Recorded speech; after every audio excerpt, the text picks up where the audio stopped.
So Neon, yes. The Breakfast Club controversy isn't just another messy podcast moment. It's a real sign of the times. Why did a crew of top streamers thank you. Top streamers, I lost it. Known for wild live antics, crash and burn so hard on a show that's basically radio royalty. When Neon, Adin, Ross, and Kai Cenat took over the studio, their outlandish behavior led to immediate online uproar.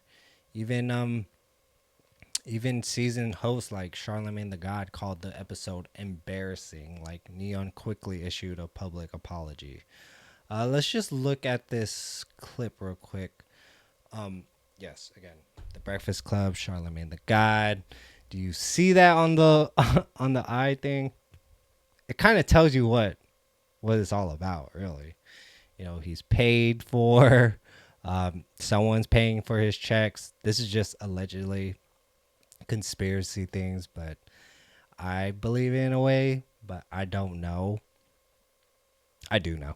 But let's check out this video real quick of Neon, the viral clip of Neon. And just hilarious. At the end of the day, you can't hold something against someone if they're changing and becoming a better person. And how understanding. do we know you're changing? And how Well, do you don't people to really believe you when you build your whole I understand platform on being a liar? Of course, and no one has to believe me. And at the end of the day, if you don't want to believe me, you don't have to believe me. But if you actually sit down and watch my streams and understand the growth, then you see. And if you don't, it's fuck you. It's like at the end of the day, I'm not here to prove anything to people. I can do it the best I can. People could judge me. I don't care. One of the biggest. Wait, let's get into the chat, because Adin Ross, there's a comment pinned in here. He just commented and said, Neon, I promise you they trying to belittle you and disrespect you. You shitting on all of them. They are weird as fuck. Fuck them. Talking about who? In here. The chat is live in the Breakfast Club. He's shitting on them. Anyway, go ahead. That's what Adin Well, Ross this is not Adin Ross's interview, so fuck him too. Wait, hold on. We're all friends, okay? You know, I think the comment is pinned in the chat. I think I'm in the chat with the W. You feel like we trying to belittle you, Neon? I think as we should all come together and all just spread. Fuck all that kumbaya shit. Fuck Adin. No, wait, all right, come on, that's my guy. I don't give a fuck.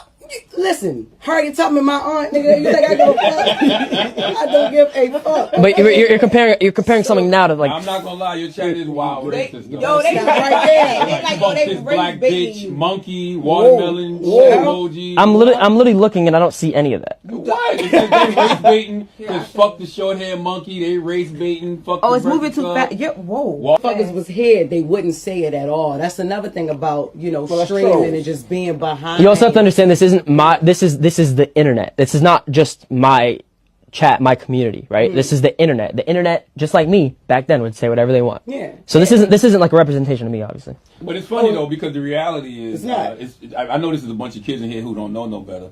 But if we were really assholes, we wouldn't have had you up here. And as soon as I heard about the Kai Cenat thing, we'd have told you get the fuck on. I mean, disrespecting somebody's mom and then saying that shit about Harriet Tubman. If we were really being assholes and really trying to belittle you, we would have told you. I understand that, man. So for these streamers, the backlash was probably a humbling experience, maybe a wake-up call about the difference between grabbing attention and earning respect. How did a group that's used to millions of YouTube views get it so wrong on a show with 1 billion total downloads? Now the numbers tell the story. The Breakfast Club's 1 billion download milestone proves loyal listeners still matter more than short-term viral chaos. Neon might pull in over 15 million YouTube views a month, but the Breakfast Club audience has stuck around for more than a decade. Maybe this was the lesson the new generation needed, that viral moments don't build legacy, but humility and growth do. Do viral moments actually build real connection, or do they, just burn out? Can streamers build something lasting, or will the legacy media always with the long game? The fallout with the episode is a reminder attention is easy, but the respect and longevity are a whole different game. So I do listen to the Breakfast Club, and Charlemagne's always like this. He always says he is independent, but we already know if you continue to listen to him, he kind of panders to one side always. And he is controversial, and a lot of people don't agree with him. A lot of people always try to cancel the Breakfast Club, but it doesn't pan out the way. They have loyal listeners. They're on the radio, over 100 plus markets across the United States. So, and billion views and TikTok, clipping. Same thing with N3on and their fans, that they clip the videos. Same with the Breakfast Club, they clip it. But yeah, they were totally wrong. They should have respected the kid. But you know, when you put yourself on video saying crazy stuff like the Harriet Tubman and calling out Kai Cenat's mom, you're going to be asked questions about that when you're on public view like this. So, you know, expect it, because you are a figure in this whole world now.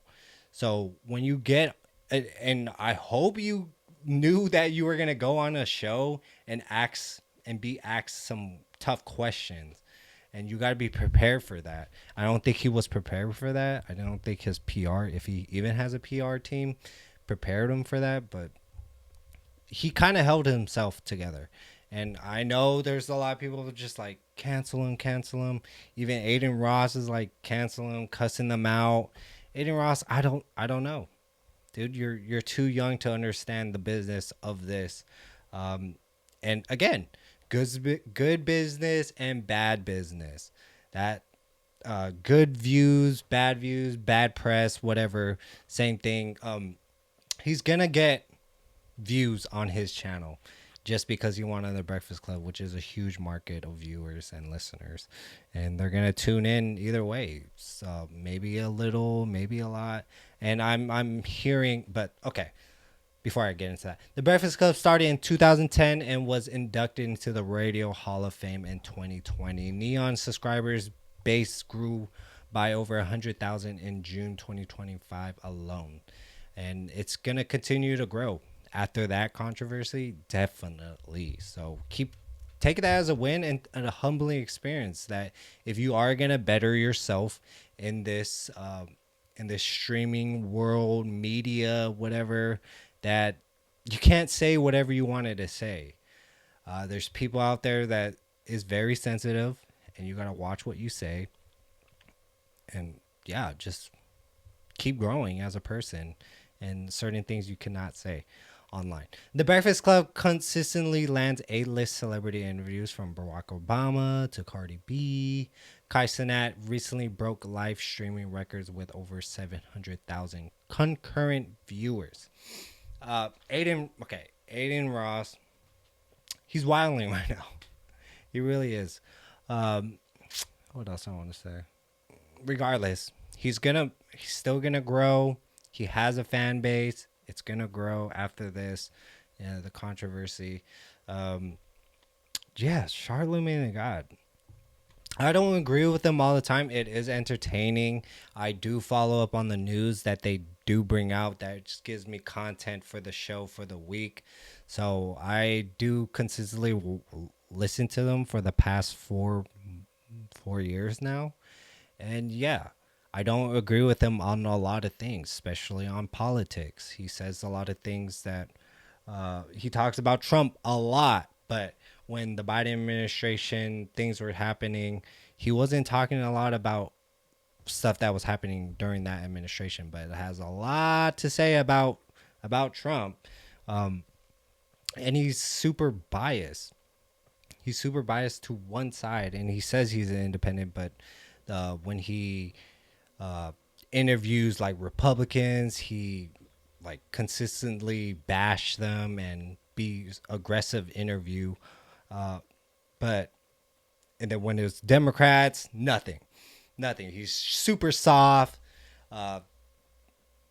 He's a liberal media, and majority of liberal medias are pandering to the Democrats, and very little 6%, I don't know, like conservative media.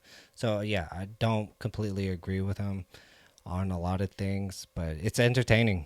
It is. And I did not listen to the interview at all. The interview, I don't know. I'm just not a fan of N3on. I'm really not. Whatever he's doing, like he's on stream for very long times, hours of the day, showing his life. That's just not me. It seems like it's more like a Black Mirror type where, you got to make your money. Certain people are going to pay you if you do this. And it's just not how, I would want to live or how any streamer would want to live. But do your thing, watch whoever you want to watch. Should be a humbling moment. Move on from it, do better, and watch what you say because it lives on the internet forever. So watch what you say completely.